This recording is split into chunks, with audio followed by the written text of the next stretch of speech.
बिस्मिल्लाहिर्रहमानिर्रहीम। नाज़रीन, मैं हूं अज़मत ख़ान और आप देख रहे हैं प्रोग्राम अज़मतनामा। नाज़रीन, आज ट्रिपल डी के वाले से तीसरा एपिसोड है और इस एपिसोड में हम आपको बताएंगे कि किस तरह इस ट्रिपल डी गैंग ने बहुत सारे शहरियों को जो है वो लूटने की कोशिश की है, उन पे जाली मुकदमात करवाए हैं, जिसमें सिंध पुलिस के करप्ट लोग भी इनके साथ मुलव्वस रहे हैं और ये फिर इस तरह की एफ़आईआर हुई हैं। आज हम बात करेंगे तीन मुतासरा शहरियों के वाले से। एक हैं कैसर अली, एक हैं खालिद ख़ान और तीसरे शहरी हैं doctor Majid Khan. Majid Khan research scholar हैं, पीएचडी कर रहे हैं और उनकी पीएचडी भी इस केस की नज़र हो गई है, जिसमें उनको काफ़ी तकलीफ़ का भी सामना है और अब वो आगे चल कर के क्या करेंगे। इन तीनों मुतासरीन का जो केस है वो कोर्ट में उसको प्रेजेंट कर रहे हैं। शाकिर रशीद मेयो साहब आज हमारे साथ मौजूद हैं।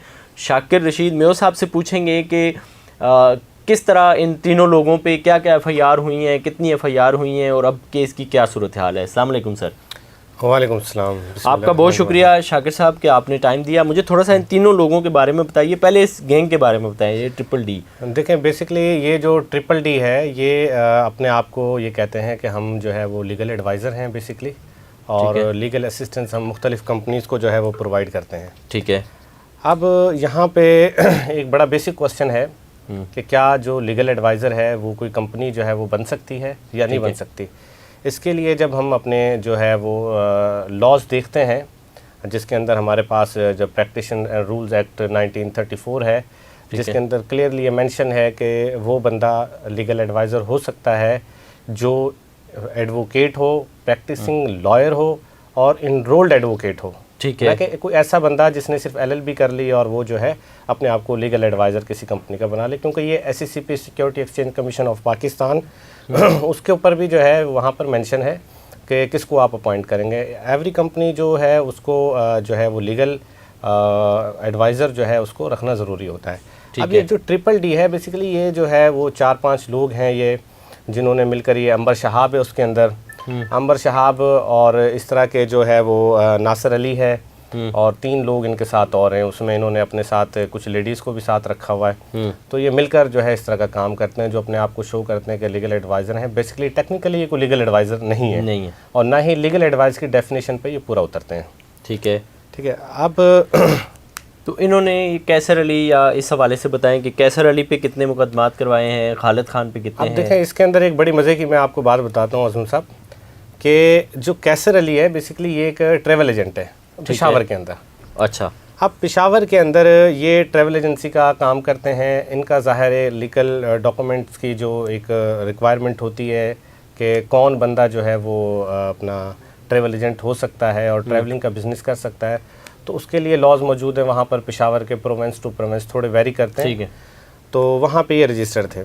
अब होता ये है कि अब कैसर अली जो है वो बेसिकली वहाँ पे जब अपनी ट्रैवल एजेंसी चलाते हैं तो 2019 के अंदर जो है वो आयाटा के साथ एक एग्रीमेंट साइन करते हैं।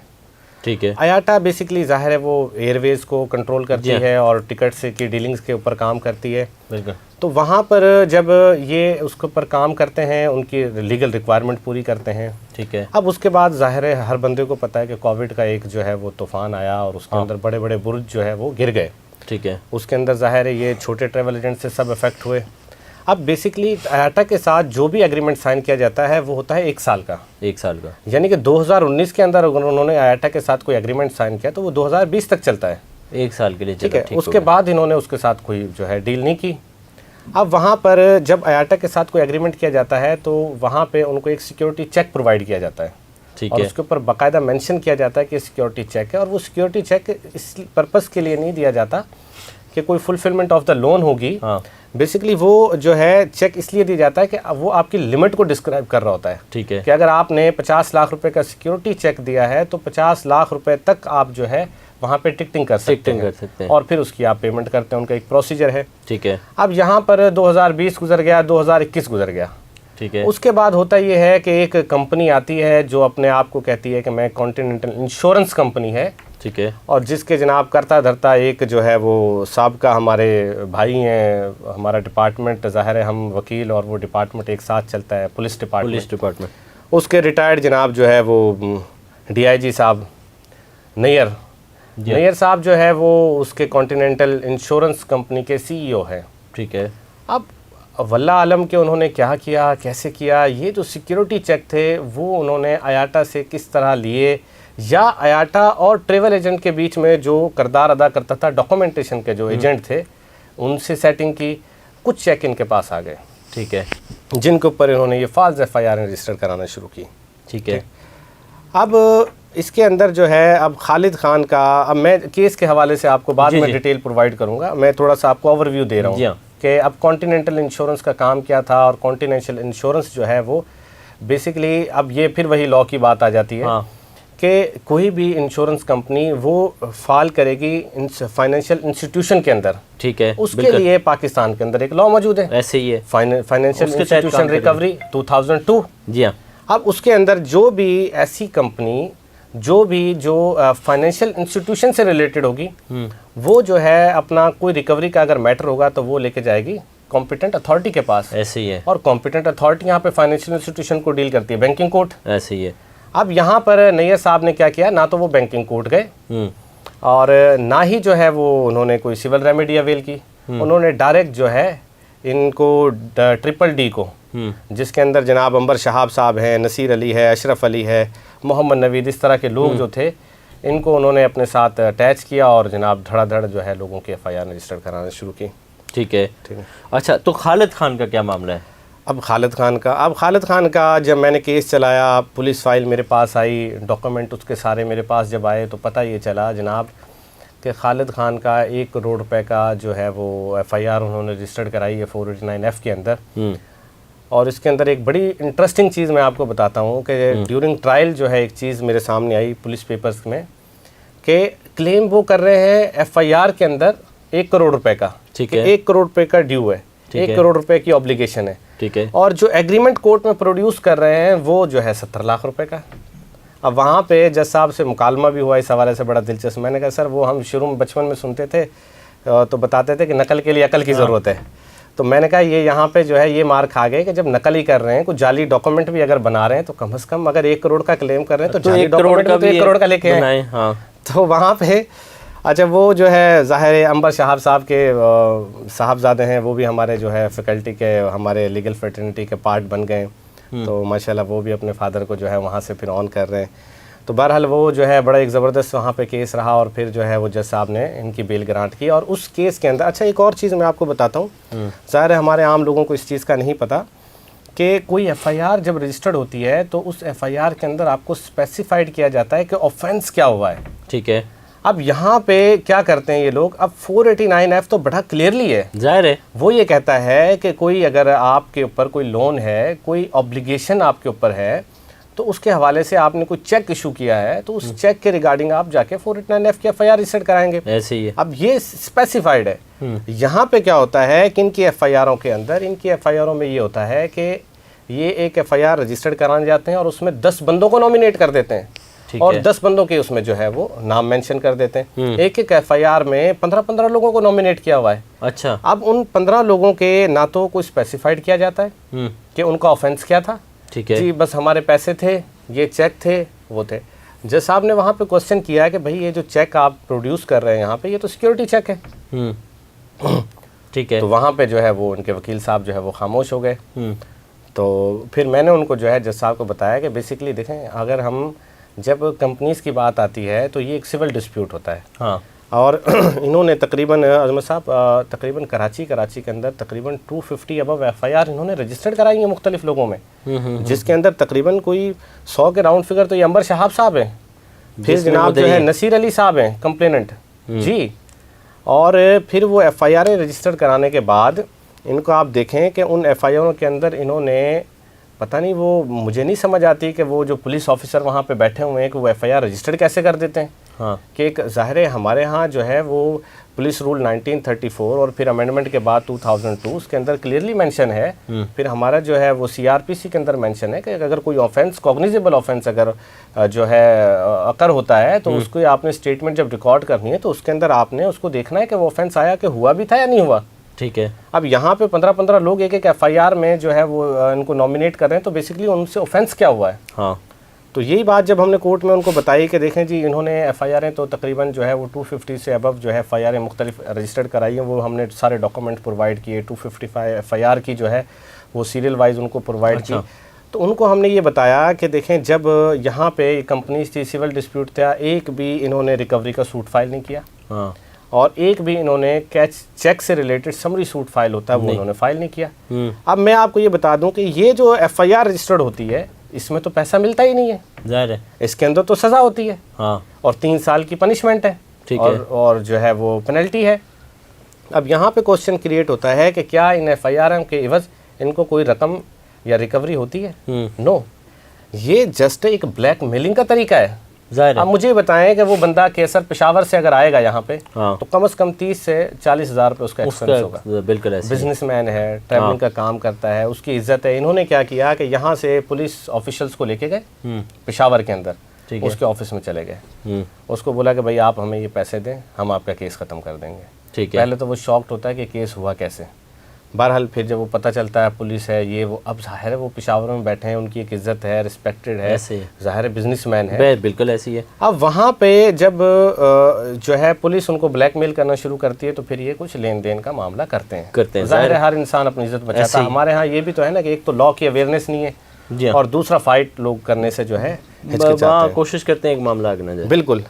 अब खालिद खान का भी यही था। खालिद खान का 1 करोड़ का इन्होंने जो है वो क्लेम किया था और फिर उसकी बेल भी हो गई है, उसका ट्रायल भी है। अच्छा, खालिद खान पे इन्होंने कटवाई 3 एफआईआर हैं। अच्छा, अब 3 एफआईआरों में 2 एफआईआर में एक्विटल हो चुके हैं। ठीक है। अब मुझे बताएं कि अगर इनका केस इतना स्ट्रॉन्ग था और इनकी कोई लाइबिलिटी इस तरह उनके ऊपर थी तो वो तो भरी हो गए 2 केसों में। जाहिर है। इनकी उस अमाउंट का क्या हुआ जो ये क्लेम करते थे, छोटी अमाउंट का, और उसके बाद इन्होंने कोई सिविल सूट तक फाइल नहीं किया। 2020 के मैटर, 2019 के मैटर, 2021 के मैटरों को ये लेके आ रहे हैं। इन्होंने सिंगल एक सूट फाइल नहीं किया रिकवरी का कि भाई कोर्ट में जाएं कि हमारी ये रकम थी, हमें ये रकम वापस करवाई जाए। अंदाज़ा करें। ठीक है। और माजिद खान का क्या मामला है? माजिद खान तो बड़ा माशाल्लाह वेल एजुकेटेड पर्सन है। ठीक है। और उसकी पीएचडी जो है वो कंटिन्यू थी, एमफिल उस बंदे ने किया हुआ है। ठीक है। ठीक है। अब उसका ये हुआ कि उनके फादर की डेथ हुई। डेथ होने के बाद जो है जाहिर है हमारे यहाँ कोई बिज़नेस होता है तो वो फिर भाइयों में तकसीम होता है। तो उनके स्टेप ब्रदर थे, वो बिज़नेस को रन करते थे। पता ये चला कि जब ये ड्यूरिंग पीएचडी जो है, पता ये चला कि जो है वो माजिद खान का CNIC ब्लॉक है। ठीक है। वो शॉक्ड हुए नादरा से जब उन्होंने रिकॉर्ड निकलवाया तो वहाँ से पता ये चला कि कराची के अंदर उनके एफआईआर रजिस्टर्ड है। अब वो कराची आए, फिर उन्होंने जो है वो कंप्लेन की और अपनी बेल वेल जो भी एक प्रोसीजर है, ज़ाहिर है एक दफ़ा हमारे यहाँ एक तो लॉ ये भी है ना कि एफआईआर रजिस्टर्ड हो जाए तो उसके लिए फिर आपको बेल और फिर उसके बाद आप ट्रायल ज्वाइन करते हैं। तो बेल करवाई, ट्रायल ज्वाइन किया। अब माजिद खान ज़ाहिर है पढ़ा लिखा आदमी था और वो हर्ट हुआ और उसने जो है जनाब जो है वो पहुँच गया IG साहब के पास। ठीक है। IG साहब के पास जब वो पहुँचे तो उसने जो है वो सारे डॉक्यूमेंट्स प्रोवाइड किए। IG साहब ने एडिशनल IG साहब को जो है इनकी इंक्वायरी दी कि आप इंक्वायरी करें कि ये क्या मामला है सारा। आमिर फारूकी उस वक्त जो है वो AIG साहब थे, उन्होंने जो है इंक्वायरी करवाई। इंक्वायरी में जो है जब सबके बयानात लिए और एविडेंस देखे गए और फिर इनका जो है कॉन्टिनेंटल इंश्योरेंस का जो है रिकॉर्ड देखा तो पता ये चला कि एक तो कॉन्टिनेंटल इंश्योरेंस जो है वो वैसे ही जो है वो बैंकक्रप्ट हो चुकी है। अच्छा। और उसका जो SCCP के ऊपर भी कोई रिकॉर्ड मौजूद नहीं था। ठीक है। 2016 के अंदर जो है वो कॉन्टिनेंटल इंश्योरेंस पे इसी तरह का एक केस चला था वो हाई कोर्ट के अंदर। बहरहाल वो एक अलग मैटर है उनका। अब वहाँ पे माजिद खान ने जब वो कंप्लेन फाइल की और इंक्वायरी हुई तो इंक्वायरी के अंदर ना सिर्फ जो है अंबर शहाब और जनाब नासिर अली और इस तरह के लोगों को जो है उसमें नॉमिनेट किया गया, बल्कि उसके अंदर पुलिस ऑफिशियल्स को भी जो है उनकी इंक्वायरी हुई और उनको जो है सस्पेंड किया गया जो इनके साथ मतलब जी बिल्कुल। असल में मैंने आपको बताया ना कि देखो अभी आप चले जाएं FIR कटवाने के लिए नहीं होती। मेरी अपनी FIR एक मेरे दोस्त ने चेक मुझे दिए हुए थे तो वो पैसे नहीं दे रहे थे। मैं तकरीबन 1.5 महीना हो गया है कि मैं टीपू सुल्तान थाने के चक्कर लगा के फिर DSP साहब ने वो रोकी हुई है, वो पैसे मांग रहे हैं। वो DSP है मतलब अभी तो वो DSP मुझे कह रहा है कि 25% दो। मेरी रिकॉर्डिंग है उस DSP की मेरे पास, 25% दो रिकवरी करवा दूंगा, 10% दो तो FIR की इजाज़त दूंगा। मैंने कहा चल ठीक है यार, अब मेरे पास हुए तो 10% पे तेरे पास आऊंगा। इसके अंदर तो मतलब आप इधर आप ये देखें कि धड़ाधड़ एक ही चेक पे कई FIR हो रही। आप देखें ना एक ही कंप्लेनेंट एक कोर्ट में इनकी 10-10 FIR हैं। अच्छा वो जज भी शौक ने ऐसे ही है कि यार इतनी एफआईआर है, इतनी एफआईआर है। अब जाहिर है हमारे यहाँ कानून है, कोई अगर आदमी अगर मींस के अगर बाहर 100 कत्ल भी कर देता है तो आते साथ तो उसको कोर्ट फांसी पे नहीं चढ़ाता, ऐसे ही है, उसका प्रोसीजर है पूरा। ठीक है। अब यहाँ पे वो जो है एफआईआर इन्होंने जब रजिस्टर्ड कराई हैं तो फिर उसमें जो ऑफिशियल्स इन्वॉल्व थे, डायरेक्टली जो इन्वॉल्व थे, वो तकरीबन 10 से 12 लोग थे पुलिस के। मैं अब जाहिर है अगर नाम मैं यहाँ पे आपको बता देता हूँ, मेरे पास सारी रिपोर्ट नाम लेने चाहिए हमें, मेरे पास अगर हैं तो नाम लें उनके, ताकि लोगों को पता चले, दीगर लोगों को पता चले कि भाई ये वाले लोग देखें। इसके अंदर जो है वो ये थे, नसीर थे, फिर इसमें मोहम्मद रिजवान साहब थे एक, फिर अनीसा असगर, ये इनका गैंग था। ठीक है। मोहम्मद यूनुस है, अरसलान अशफाक, शुमाइला दानिश, ठीक है। अच्छा रफ़ाकत सद्दीक और जावेद खान, शुएब और ये फुरकान नजीब है। अच्छा ये जो थे वो लोग थे जिनको जो है इंक्वायरी के अंदर इनको बताया गया कि भाई ये पूरे मुल्क के अंदर ये वो लोग हैं जो ये गैंग के सरगना हैं और एफआईआर कराते हैं। अब जाहिर है पुलिस का काम था, उसने एडिशनल आईजी साहब ने जो है वो इंक्वायरी कंडक्ट की और इंक्वायरी की रिपोर्ट सबमिट करा दी और इनको डिक्लेयर कर दिया। अब वहाँ से प्रोसीजर आगे का ये था कि या तो माजिद खान साहब इनके खिलाफ कोई एफआईआर रजिस्टर्ड कराते, या पुलिस जो है अपना ऑन मोशन जो है एफआईआर अपनी मुद्दत के अंदर एफआईआर, जाहिर है वो हमारे यहाँ पे इतना जो है वो परसू नहीं होता। तो पुलिस ऑफिशल्स जिनकी जो है एफआईआर रजिस्टर्ड हुई थी, अच्छा मेरे पास तो इनका सारा पुलिस रिकॉर्ड है ना। अच्छा इसके अंदर जो ये थे पुलिस ऑफिशल्स जो थे उनको जब सस्पेंड किया गया, तो हमारे यहाँ एक सिस्टम ये भी है ना कि पुलिस ऑफिशियल को जब सस्पेंड कर दिया जाता है तो हमें तो पता चलता है कि वो सस्पेंड हो गए, लेकिन फिर उसके बाद क्या होता है ये हमें भी नहीं पता कि वो होते हैं कैसे होते हैं, किस तरह लेकिन वो जो है फिर वहाँ से हो भी जाते हैं। अच्छा अब इसके अंदर एक और मैं आपको एक चीज़ बताऊं कि ये इन्होंने ये जो शुरुआत की थी एफआईआर रजिस्टर्ड कराने की, ये पहले गए थे पंजाब। अच्छा पंजाब गए थे। पंजाब में जाके इन्होंने जो है वो एक एफआईआर रजिस्टर्ड कराई। इसी तरह स्टोरी इनकी सेम है। ठीक है। मैं आपको 250 एफआईआर इनकी प्रोवाइड कर देता हूँ, तकरीबन 180-190 एफआईआर मेरे पास मौजूद हैं ऑफिस के अंदर। ठीक है, मैं आपको प्रोवाइड कर दूंगा। आप एफआईआर के कंटेंट्स पढ़ेंगे, आपको पता चलेगा कि उन कॉपी पेस्ट करते हैं, कॉपी पेस्ट करते हैं और किसी। अच्छा ये पंजाब गए, पंजाब के अंदर उन्होंने एफआईआर रजिस्टर्ड कराई। एफआईआर रजिस्टर कराने के बाद आईओ अपॉइंट हुआ, कोई ईमानदार आईओ आ गया, वो इन्वेस्टिगेशन ऑफिसर। उसने जनाब जो है जब चलान पेश किया तो जज साहब ने उसको सी क्लास कर दिया, और सी क्लास करने के बाद जो है वो रिपोर्ट कॉल कर ली एसएसपी से। ठीक है। उस इन्वेस्टिगेशन ऑफिसर के खिलाफ भी। ठीक है। हालांकि उसने फियर इन्वेस्टिगेट किया था कि ये बनता है कि नहीं बनता, और जाहिर है जब ए क्लास, बी क्लास या सी क्लास अप्रूवल तो जो है वो जज साहब ने करना है, जाहिर है। तो बहरहाल उन्होंने सी क्लास अप्रूवल की और साथ में जो है रिपोर्ट कॉल की, और पता ये चला कि उन्होंने फिर वहाँ से एक लेटर इशू किया गया पंजाब के अंदर कि इनके जो है ये जो गैंग है, ये जो लोग हैं, इस तरह की एफआईआर दोबारा कोई रजिस्टर्ड नहीं की जाएगी। फिर ये मूव हुए कराची के अंदर। अच्छा। और फिर इन्होंने, अब मुझे ये बताएं कि एक बंदा तो यहाँ से आप लोग क्यों नहीं मिल करके, जितने लोग हैं, अब इससे पहले शेख अब्दुर्रहमान का मैंने इंटरव्यू किया, फिर एक और मुतासरा शहरी समीउल्लाह आया, अब ये 3 आ गए, तो क्यों नहीं ऐसा कोई हो कि आप सारे वकला मिल कर के जैसा आपको किसी को कायल करें और उनसे कहें कि भाई ये वो भी ये आर्डर पास करें कि पूरे सिंध में इस तरह के इन लोगों की एफआईआर ना हो मज़ीद। आज़म साहब इसके अंदर देखें कुछ चीज़ें ऐसी हैं कि हमने जो है जब हाई कोर्ट के अंदर क्वैशमेंट की जो है वो पिटीशन फाइल की कि ये एफआईआर जो है वो बोगस है, हाँ, और इसको जो है वो क्वैश किया जाए, ख़त्म किया जाए मीन्स ना। तो अब जब हम वहाँ पे गए हैं तो हाई कोर्ट के अंदर ज़ाहिर है पहले होता था इस तरह कि 560A के अंदर जो है हम क्वैशमेंट में जाते थे, एफआईआर क्वैश हो जाती थी। लेकिन अभी जो है हाई कोर्ट ने थोड़ा अपना प्रोसीजर चेंज किया, क्योंकि बर्डन क्रिएट होता है, जाहिर है हर बंदा फिर वो एफआईआर के खिलाफ जा रहा होता है, वो सच्ची झूठी है, हर बंदा फिर हमारे यहाँ फेक लिटिगेशन भी बहुत जाहिर है। अब जब हम वहाँ पे गए तो हमने जो है कोर्ट को ब्रीफ किया, सारा हाई कोर्ट को, तो उसमें जो है हमें जो सिविल कोर्ट्स थी और जो सब ऑर्डिनेट डिस्ट्रिक्ट कोर्ट थी, उनको उन्होंने कहा कि हम डायरेक्शन इशू कर देते हैं, ठीक है, कि आपका केस स्पीडी चलाया जाए। अब फिर हमारे पास वहाँ पे ट्रायल कोर्ट के अंदर रेमेडी भी होती है 249A की, कि उसमें जो है जज के पास पावर होती है कि ड्यूरिंग ट्रायल किसी भी टाइम वो जो है एक्विट कर सकता है अक्यूज को। अब वहाँ पे गए हैं, लेकिन देखें अब ये जो 489F का मैटर होता है, इसमें एक चेक होता है, ठीक है। ये चेक जो है वो जब आ जाता है ना, तो इसके अंदर समझें कि 50% एडमिशन होता है, ठीक है, कि ये चेक जिसने इशू किया है, ये चेक खुद ब खुद तो नहीं आया, जाहिर है, ये ज़ाहिर है किसी के थ्रू आया। तो यहाँ पे जो क्वेश्चन क्रिएट होता है ये चेक कैसे आया, तो ये ट्रायल के अंदर ही कंक्लूड हो सकता है। लेकिन यहाँ पे हमारे जो पुलिस ऑफिशियल्स हैं उनको इस चीज़ का ख्याल रखना चाहिए कि जब चेक आता है तो वैसे तो अभी जैसे आपने एग्जांपल दी कि आप जाएंगे चेक लेके और बताएंगे, तो उसमें आपसे एप्लीकेशन लेंगे, फिर बोलेंगे हम एसएसपी से अप्रूवल लेंगे, लीगल डिपार्टमेंट से अप्रूवल लेंगे, उसके बाद तकरीबन 1 महीना गुजरने के बाद जो है वो जाके वो फिर थाने में वापस आती है और फिर भी एफआईआर रजिस्टर्ड नहीं होगी जब तक आप उनको अंडर द टेबल कुछ देंगे खिदमत नहीं करेंगे। अब ये वजह है कि जब कोर्ट ने हमें डायरेक्शन दे दी, और दूसरी वजह ये है कि जैसे मैंने बताया ये सब जो है कराची के लोग नहीं हैं, कराची के चंद एक लोग हैं, फिर तकरीबन ये बिजनेसमैन हैं। ठीक है, इनको इतना टाइम इनके पास नहीं होता कि ये क्या करते हैं कि अगर 1 करोड़ रुपए का है ना चेक, तो ये अंबर साहब जाएंगे, पहले उससे 1 करोड़ से नेगोशिएशन शुरू होगी, 50 लाख पे, 20 लाख पे, 30 लाख पे, जहाँ पे भी।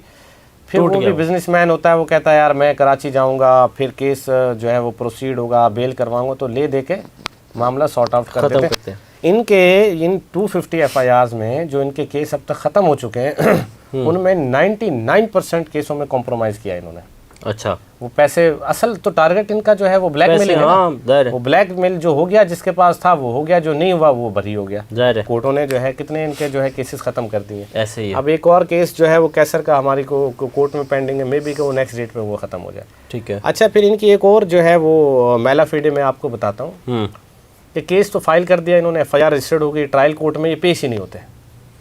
ये जो कंप्लेनेंट है ये ट्रायल कोर्ट में आता ही नहीं है, इसके वकील आते हैं, सिर्फ इसके वकील, ये इनकी जो है। तो चलें जी, ये तो अल्लाह करे कि हो, लेकिन इसमें कोशिश पहले भी जो लोग आए हैं उनसे भी मैंने यही कहा है कि मतलब ये मिल कर के करें, और ये जो ज़ाहिर है इतनी बड़ी इंक्वायरी हो चुकी है और उसके बाद तो कोई चीज़ बचती नहीं है कि हुकूमत सिंध और ख़ुसूसन सिंध पुलिस ये इनके ख़िलाफ़ कोई ऐसी चीज़ निकाले कि ये जो इनके साथ जो लोग पुलिस वाले मिले हुए वो आइंदा ना करें। शाकिर रशीद मेयर साहब, आपका बहुत शुक्रिया कि आपने अपने आज के 3 मज़लूम लोगों की बात जो है वो हमारे नाज़रीन तक पहुंचाई है। और मैं फिर एक दफ़ा इस प्रोग्राम के तवस्सुत से उन लोगों से ये ज़रूर कहूँगा कि अगर आपका भी कोई इस हवाले से शिकायत हैं, आपको ग्रीवेंसेस हैं, आपके कोई इस तरह की चीटिंग आपके साथ हुई है, आप भी आएँ, हमारा प्रोग्राम आपके लिए भी हाज़िर है। इसी के साथ अपने मेज़बान अज़मत खान को दीजिए इजाज़त, अल्लाह ने के बाद।